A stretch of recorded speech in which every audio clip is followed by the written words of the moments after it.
Next students हम discuss करते हैं कि हम बैलेंस कैसे कर सकते हैं इक्वेशन को इलेक्ट्रोकेमिकल रूल्स के थ्रू, यानी कि ऑक्सीडेशन रिडक्शन कॉन्सेप्ट्स के थ्रू हम कैसे अपनी इक्वेशन बैलेंस कर सकते हैं। स्टूडेंट्स हमारे पास दो मेथड्स हैं। सबसे पहला डिस्कस करते हैं रिडॉक्स मेथड। रिडॉक्स मेथड में स्टूडेंट्स आपके पास एक एग्जांपल है जिसमें फास्फोरस नाइट्रिक एसिड के साथ रिएक्ट कर रही है और वाटर के साथ आपके पास फास्फोरिक एसिड बन रहा है और नाइट्रिक ऑक्साइड जनरेट हो रही है। स्टूडेंट्स सबसे पहले आप क्या करेंगे कि जब भी रिडॉक्स मेथड के थ्रू आपको बैलेंसिंग असाइन हो किसी भी इक्वेशन की, तो आप क्या करते हैं, सबसे पहले उनको ऑक्सीडेशन नंबर असाइन कर रहे होते हैं। जैसे कि स्टूडेंट्स यहाँ पे फास्फोरस अपनी एलिमेंटल फॉर्म में है तो 0 स्टेट में है, आपके पास हाइड्रोजन +1 नाइट्रोजन +5 स्टेट में है, देन आपके पास ऑक्सीजन 3 + -2 × 3 आपके पास 3 2 -6 स्टेट में है, -6 और +6 एक दूसरे को बैलेंस कर रहे हैं। देन स्टूडेंट्स वाटर मॉलिक्यूल आपके पास -2 और आपके पास 2 × 1 +1 आपके पास +2, तो ये आपके पास इस स्टेट में आ गया। देन स्टूडेंट्स आपके पास आता है फॉस्फोरिक एसिड। यहाँ पे आपने हाइड्रोजन का कैलकुलेट किया इजीली, फॉस्फोरस आपके पास +5 स्टेट में है, वो कैसे है उसको हम कैलकुलेट करेंगे। ऑक्सीजन आपके पास स्टूडेंट्स आपने -2 को 4 से कैलकुलेट किया तो 8 आया आपके पास 8। देन आपके पास आपने इसको इक्वेट करना था, then that of phosphoric acid के हाइड्रोजन के ऊपर +3 चार्ज है। देन आपके पास x कैलकुलेट करेंगे जब आप, तो x कैलकुलेट करेंगे तो आपके पास फॉस्फोरस की ऑक्सीडेशन स्टेट +5 आएगी। देन स्टूडेंट्स आपके पास नाइट्रिक ऑक्साइड में नाइट्रोजन +2 और ऑक्सीजन -2 स्टेट में।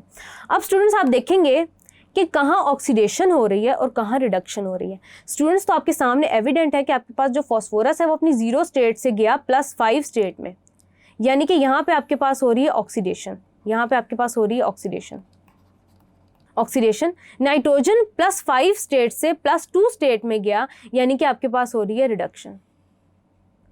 अब स्टूडेंट्स यहाँ पे आप दो बातें देखेंगे इसको बैलेंस करने के लिए, वो ये, यहाँ पे आपके पास चेंज आ रहा है +3 इलेक्ट्रॉन्स का, 3 इलेक्ट्रॉन्स का चेंज आ रहा है। यहाँ पे फॉस्फोरस ने 5 इलेक्ट्रॉन्स लूज किए और वो +5 स्टेट में गया, यानी कि -5, इसको हम -5 की उस सेंस में लिखेंगे, की फॉर्म में लिखेंगे, यानी कि यहाँ पे आप स्टूडेंट्स इसको लिखेंगे कि 5 इलेक्ट्रॉन्स लूज हुए। यहाँ पे क्या हुआ आपके पास स्टूडेंट्स, आपके पास यहाँ पे क्या हुआ कि कैसे चेंज हुआ ये देखा आपने। यहाँ पे स्टूडेंट्स आपके पास 5 इलेक्ट्रॉन्स लूज हुए और यहाँ पे +5 से +2 स्टेट में आपके पास चला गया। तो स्टूडेंट्स यहाँ पे क्या हुआ आपके पास कि आप किसी ऐसे नंबर से अपने दोनों इलेक्ट्रॉन्स लिख लिए।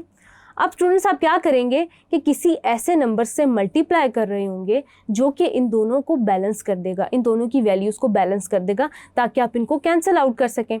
यहाँ पे आपने जो +3 था आपने उसको 5 से मल्टीप्लाई कर दिया तो 15 इलेक्ट्रॉन आ गया। देन आपने इसको 3 से मल्टीप्लाई किया तो 15 आ गया, यानी कि आपने एक को 5 से मल्टीप्लाई कर दिया, एक को 3 से मल्टीप्लाई कर दिया। अब स्टूडेंट्स अब आप क्या करेंगे कि जहाँ पे आपने 5 को 3 से मल्टीप्लाई किया, जिस कोफिशिएंट से मल्टीप्लाई किया, जिस नंबर से मल्टीप्लाई किया, उसको आप उस कोफिशिएंट में इक्वेशन के अंदर इंसर्ट कर देंगे। यानी कि आपने 3 से इसको मल्टीप्लाई किया in the case of phosphorus, तो आप यहाँ पे फॉस्फोरस के साथ 3 लगा देंगे। Then as a result students बाकियों को भी आप ऐसे ही बैलेंस कर देंगे। 3 आपने यहाँ लगाया, देन यहाँ पे ऑक्सीडाइज होके जा रहा था तो आपने 3 यहाँ पे भी लगा दिया।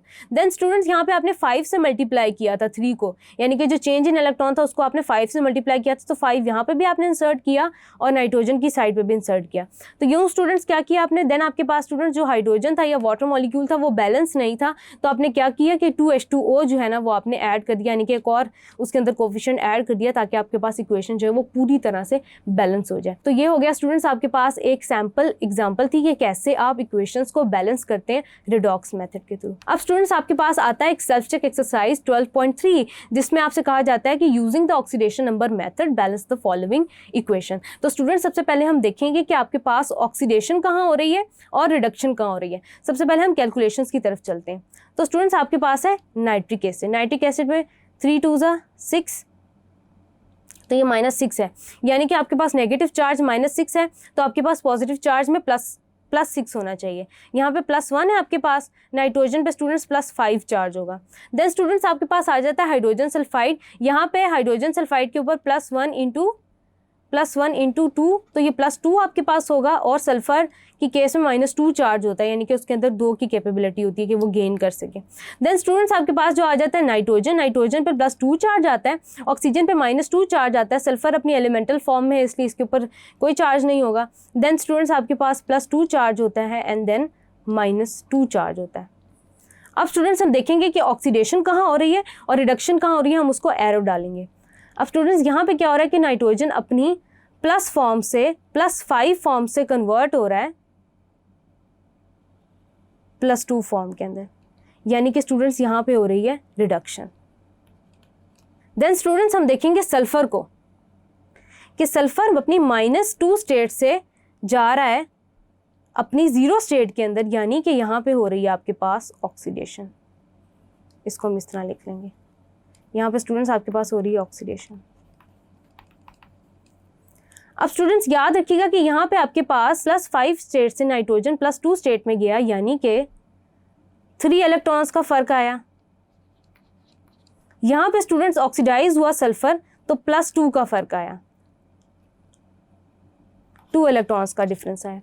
अब स्टूडेंट्स हम किसी ऐसे नंबर से इसको मल्टीप्लाई कर रहे होंगे कि दोनों के नंबर ऑफ इलेक्ट्रॉन्स आपस में बैलेंस हो जाएं। तो स्टूडेंट्स हम किससे मल्टीप्लाई करेंगे, 3 को 2 से मल्टीप्लाई कर देंगे, 2 को 3 से मल्टीप्लाई कर देंगे, तो आपके पास क्या आंसर आएगा 6, यानी कि 6 इलेक्ट्रॉन।